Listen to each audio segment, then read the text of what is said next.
weapons at the ready. Kill confirmed. Destroy the enemy and collect their tags. A fight is underway between one of the world's most powerful tech companies and the UK authorities. Confirmed. Enemy KIA. The enemy is gaining ground. On the front line, one of the most successful games of all time, Call of Duty.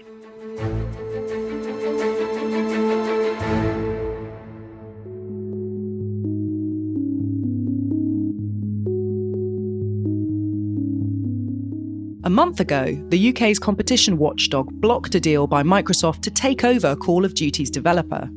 It sent shockwaves through the gaming industry. British antitrust regulators have blocked Microsoft's $69 billion deal to buy video game maker Activision Blizzard.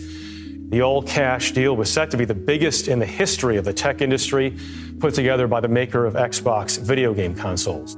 You heard that right. The deal is worth $69 billion.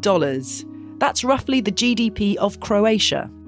But in the world's most lucrative entertainment industry, a sector worth more than both the film and music industries combined, what does the decision mean for Britain's business reputation on the global stage? The English Channel has never seemed wider in terms of Europe as a continent being attractive to investment.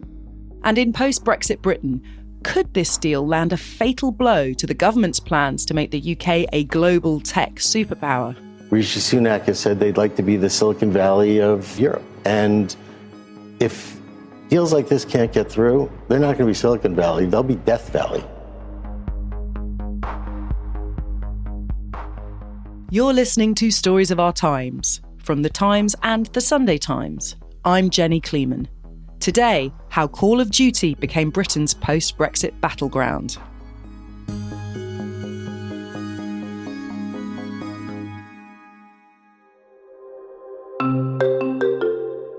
I'm Katie Prescott. I'm Technology Business Editor at the Times newspaper. Last month, Katie, the boss of one of the most powerful big tech companies in the world made quite an extraordinary statement about the UK. What did he say? So this is a chap called Brad Smith, who is known as the diplomat of Silicon Valley. So he's the president at Microsoft, and he's been at the business for 30 years. I've interviewed him before, and he is very statesmanlike, very measured. He's a lawyer by background, so he chooses his words carefully. Judiciously, one might say. So it was very striking when he went on BBC Radio about a deal that Microsoft was trying to do around the world. He said the European Union is a more attractive place to start a business if you want someday to sell it than the United Kingdom. But this decision, I have to say, is probably the darkest day in our 4 decades in Britain. So very, very punchy statements indeed. And really, I would say, hitting the UK government where it hurts, invoking Brexit and invoking investment in technology, which is a real driver for the government at the moment. We'll come back to that punchy statement later. But first, we need to understand the deal at the heart of the story. So this is really the end result of a deal that Microsoft wanted to do in January last year. Microsoft does lots of different things, right? It makes software like Windows that we're all familiar with. It's a big backer of ChatGPT. I'm ChatGPT. How can I assist you today? It also makes the Xbox games console.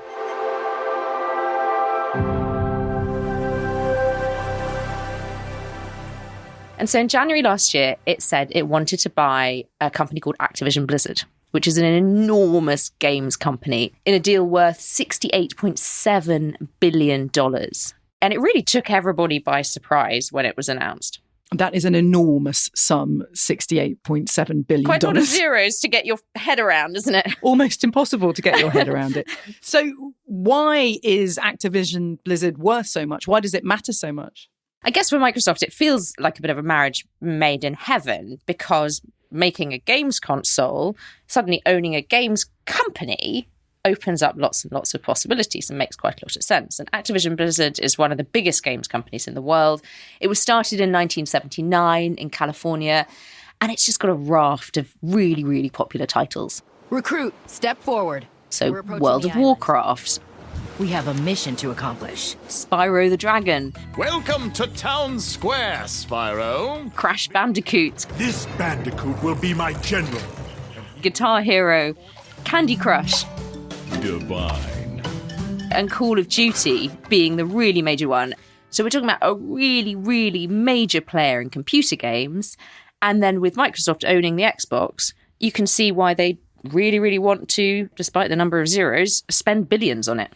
And Call of Duty is the big name there. You don't have to be a gamer to have heard of Call of Duty. Give us a sense of just how big that particular game is. I'm not a gamer, but it was described to me, I think, really aptly as like the Harry Potter of computer games, right? So people absolutely wait for years to get the next copy of this game. It's like a shoot 'em up that you can play with your friends. Hostile VTOL overhead. Grenade out! Reloading. Enemy UAV active. And each edition, it's almost like making a film. They can take up to 7 years to make. They cost hundreds of millions of dollars to produce. And its games are played by 400 million people in 190 countries. And just looking at the last one, which was called Modern Warfare 2, it earned more than $1 billion of revenue in its first 10 days. I was just extraordinary. These are extraordinary money spinners. So if you're not a gamer, think of Harry Potter and just how popular that franchise is and how far it goes. And that is what Call of Duty is like in the computer games world. So that's astonishingly massive business. Huge, yeah. You can see why suddenly $68 billion perhaps feels like maybe a reasonable price. Now, Katie, Microsoft, of course, has a long-standing rivalry with the Japanese company Sony. What can you tell us about that? This is all about the hardware of computer gaming, so consoles. And when you are a gamer, often you subscribe to one company or another and you buy your games through them. So you would buy a Sony PlayStation or a Microsoft Xbox. And that is where the rivalries has grown up, really, because as a gamer, you pick one team or the other. So this deal for Sony, where a lot of people play Call of Duty, became really, really contentious. And I have to say, in my time covering the tech sector, I've never felt so in the middle of a battlefield or in a Call of Duty kind of esque fight between different companies, because they were so, all sides, Microsoft, Sony, and the smaller games companies, were so passionate about whether this deal should go through or not. But the real shoot 'em up was between Microsoft and Sony. A shoot 'em up over a shoot 'em up. How exactly has Sony responded to news of this deal? If you think about this franchise, that it's really important kind of when the games are released, the quality of the game, how many people can play them. Sony was concerned that maybe if Microsoft owned Call of Duty, they could prioritize their Xbox over the PlayStation, which would mean more gamers would pick a Microsoft Xbox than would buy a Sony PlayStation because they feel that they would get a better experience on Call of Duty. And they were really, really worried about that. Now, Microsoft punched back and said, this is complete rubbish. If we own Call of Duty, we'll give everybody what they call parity over the game. We'll release it at the same time on PlayStation as on Xbox. The quality will be identical. And Sony just didn't buy that. They said these promises were nonsense and that Microsoft was going to overcharge them to have the game on their subscription service. I mean, it went back and forth. And as journalists, we were in the middle of this fight trying to sort of navigate it all. But it was incredibly contentious. And just how bitter did it get? What kind of things have you been hearing in your reporting about this? Well, to the extent that Sony said it published details of the deal that Microsoft presented them with on Christmas Eve. They said Microsoft presented them with a deal on Christmas Eve so that they didn't have time to scrutinize it properly. And in return, Microsoft were just dismissing all of Sony's arguments. I'm afraid they were both accusing either side, as you can imagine, of not telling the truth. And it was actually quite hard to work out who was telling the truth and what was going on. So right now, you could buy Call of Duty on PlayStation or on Xbox. It would be just as good on either platform. Sony fears that if Microsoft takes over Activision, all that will change. Microsoft has said there's going to be parity. Sony doesn't buy it, doesn't believe it. Do they have grounds to be suspicious? I mean, has Microsoft done enough to reassure Sony? I gather from those close to Sony that they don't really buy the promises. They say, well, they might promise us this for 3 years. Microsoft say it's 10 years. But how do we know they'll really stick to it? There's such deep suspicion between the companies that even though Microsoft promised to sign a deal, Sony didn't buy it. And also said that the terms that Microsoft wanted from them, and these haven't been made public, which is partly why it's really difficult to navigate through all of this. They said the terms that Microsoft had given them were really, really onerous. They wanted a huge chunk of money to give Sony access to these games, which Microsoft denied. It's been a bit of a shoot 'em up on many levels. The problems for Microsoft, though, don't begin and end with Sony, do they? There is much more at stake when they're trying to take over Activision. Yes, absolutely. And what we've seen is regulators looking at gaming as a whole and into the future of gaming. Particularly, I think what this has really exposed, though, is the difference between how competition regulators treat these enormous global deals. And what it's done is raise questions, big political questions in the UK about the tech industry as a whole and investment in technology in the UK, particularly in a post-Brexit landscape.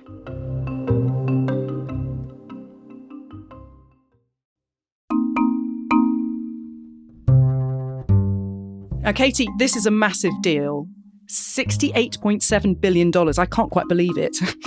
And, you know, the Ford car company, I was looking for comparisons about this. It's worth about $47 billion. So it's an enormous deal, however you look at it. And when deals this size happen, they do need to be approved. Tell us about what that involves. So with a deal this size, it needs to be looked at by competition watchdogs around the world. And really, globally, there are three that matter. Here in the UK, the Competition and Markets Authority.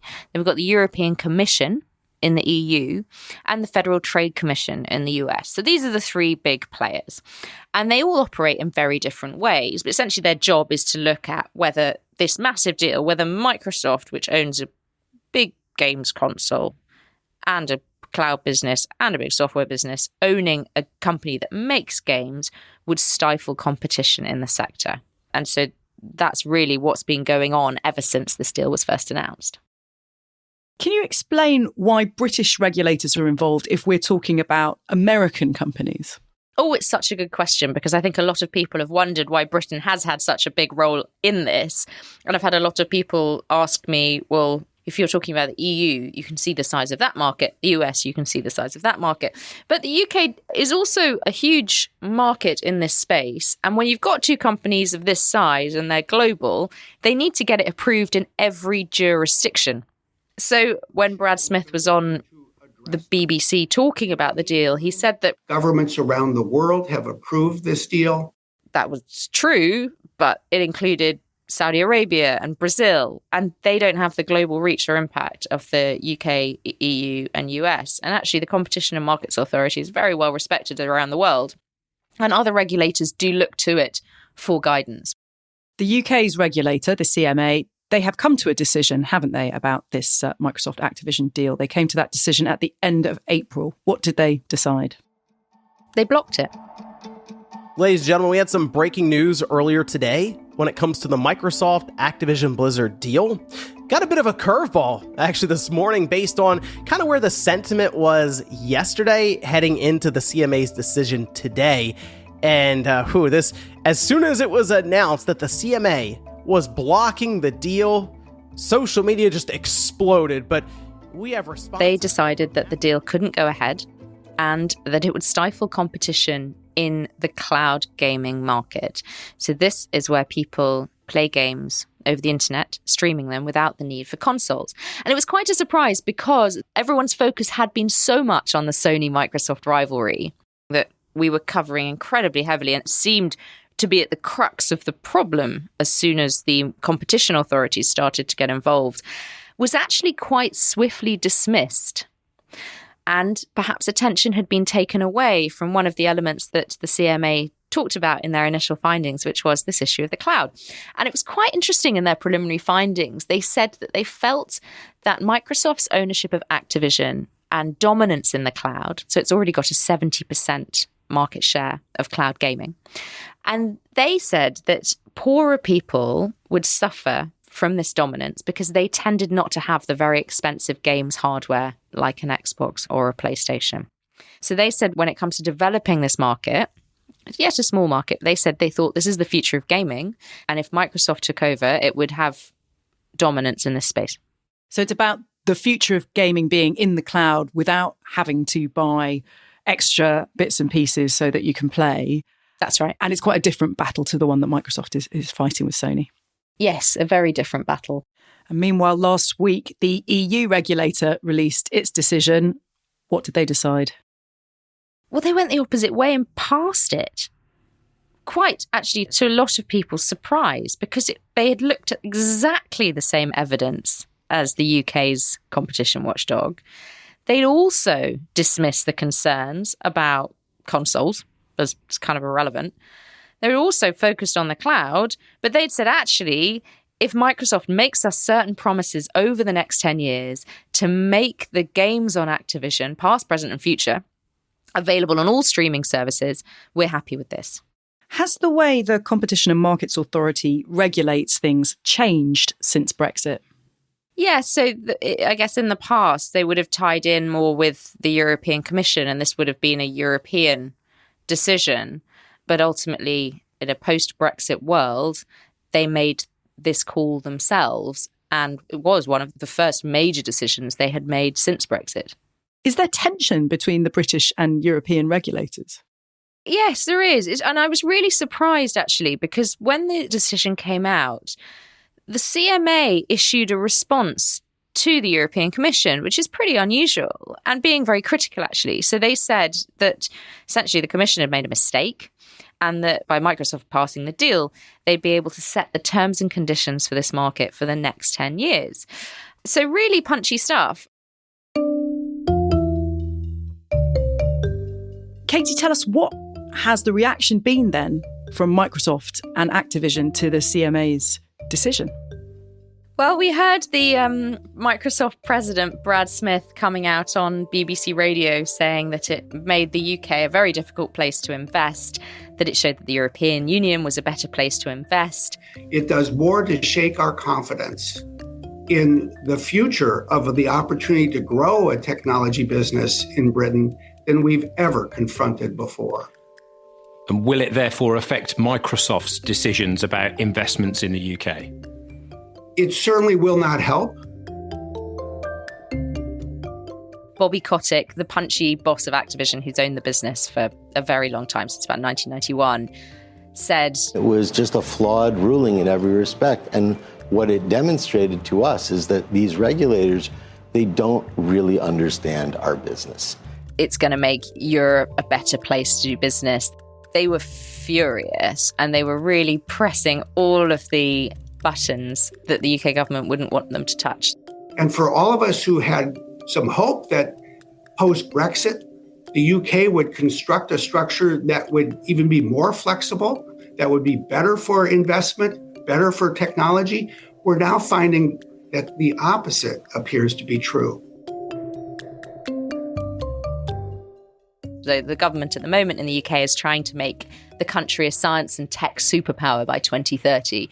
And having these two massive US tech giants say that it meant that the UK wasn't a good place to do business, I think was really quite painful. Now, you can weigh up whether that was lobbying by the businesses or whether there was a grain of truth in it, but it certainly prodded at a very sore point. So where does that leave us now then? If the British regulator has said no, the EU regulator has said yes, can the deal go ahead? That's a really good question, because when you think of a deal like this, which is global, it's really complicated to kind of make it work in parts of the world, but not in others. So you might be able to do it. You might be able to spin out a company, for example, that just operates in the UK. I don't know. In an ideal world for Microsoft to get this over the line properly and cleanly, they'd want everybody to be on the same page. In an exclusive interview, wide-ranging, I spoke with Microsoft CEO Satya Nadella. We obviously respect the sovereignty of the United Kingdom and the CMA to decide what's good, in that country. Could you ever see an age where you would sell the product in the U.S. if it was approved, sell the products in Europe and not sell it in the U.K. if they didn't approve it? Let's wait for it all to play out. So they are appealing the UK's decision.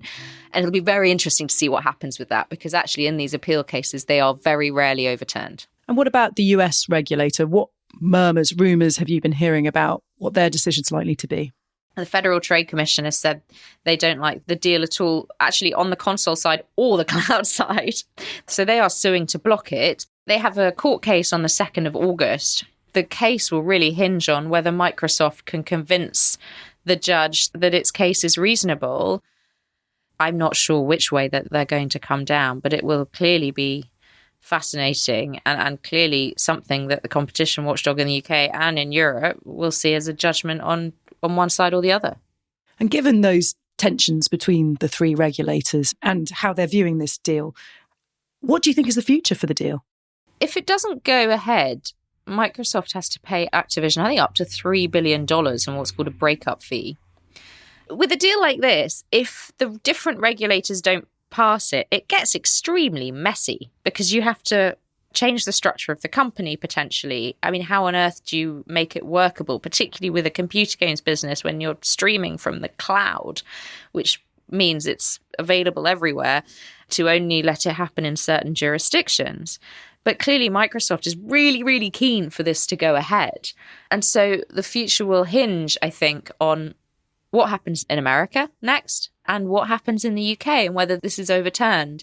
And then if it is overturned, I'm afraid that does really undermine the competition watchdog here. So that's also a very sensitive decision. And politically, this is a hot issue, a sensitive issue for the government. Rishi Sunak has made big promises about making the UK one of the most tech-friendly places on the planet, as you say, a science and technology superpower by 2030. So how does this decision fit in with that? If you think that it's just about the Microsoft Activision deal, then I don't think it matters very much. And some people have argued it's a really, really good thing because it shows that the UK's got strong competition laws, and that's only ever a very good thing for business. On the other hand, if you are scaring away potentially businesses like Microsoft from investing in the UK, and they really did make a threat after this, perhaps a slightly veiled one, but saying that it's a difficult place to do business, that is going to make the government and executives here feel pretty nervous. I think particularly in a post-Brexit world without the umbrella of the European Union. The criticism about onerous regulation as well has come up with a few other companies very recently. So if you think about Deliveroo, the food delivery business, the boss, Will Shue, said he got in a tangle with the CMA when Amazon wanted to put $500 million into his company, and he wasn't allowed to touch the money for 18 months until the competition regulator said it was okay, even though Amazon was just buying a minority stake. And he was furious about this because he said he really needed the money during COVID, and it was sitting on the table, and he wasn't allowed to touch it because it was going through this 18-month process. And as a result, he had to lay off 35% of the business. Now, obviously, these are all individual companies' issues, so perhaps it's quite hard to extrapolate something from them. But it builds up a picture, certainly, that there is a lot of red tape in the UK, rightly or wrongly, but the image that potentially presents to foreign investors could be seen as a difficult one. What can we learn from it then, Katie? What does it tell us about Britain's relevance on the global stage post-Brexit and how it handles big tech going forward? Nigel Farage said on Newsnight recently, this totally. And if you look at simple things, such as takeovers, such as corporation tax, we are driving business away from our country. Arguably, now we're back in control, we're regulating our own businesses even more than they were as EU members. Brexit has failed. For you then? Well, I wouldn't rule it out. It's not. I don't know that that's fair. Perhaps you could say that Brexiteers would like it because it shows the UK forging its own path and making its own decisions. I think perhaps more interestingly, really, apart from Brexit, is does it matter? And is it an indication of how businesses feel about investing in the UK? Or is it just Microsoft and Activision lashing out because they're really cross that the deal was blocked? 2023 is the year of regulation of big tech in the UK. It's really quite striking. If you look at the Online Safety Bill, which regulates content on the internet, and the Digital Markets Act, which looks at competition issues, both in the UK actually and in the EU, there is a lot of pushback against the strength of big tech. So I think that this decision by the CMA, coupled with those laws that we're seeing going through Parliament, show a much more strict approach, perhaps, than governments have had before when it comes to big tech companies. In terms of relevance on the global stage, I think it's really telling, isn't it, that the CMA is still considered one of the big three regulators, and that the UK's decision provoked Microsoft this incredibly outsized response.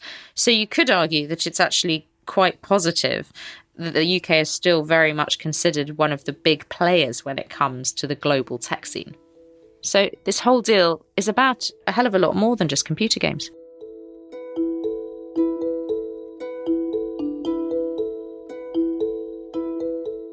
You've been listening to Stories of Our Times, a podcast brought to you thanks to subscribers of The Times and The Sunday Times, with me, Jenny Kleeman, and my guest, technology business editor at The Times, Katie Prescott. You can find all of Katie's work at thetimes.co.uk or in print. The producer was Sam Chantarasak, the executive producer is Kate Ford, and sound design was by Tom Birchall. If you have a story you think we should be covering, an idea for a future episode, or thoughts on what you've just heard, send us an email to storiesofourtimes@thetimes.co.uk. See you soon.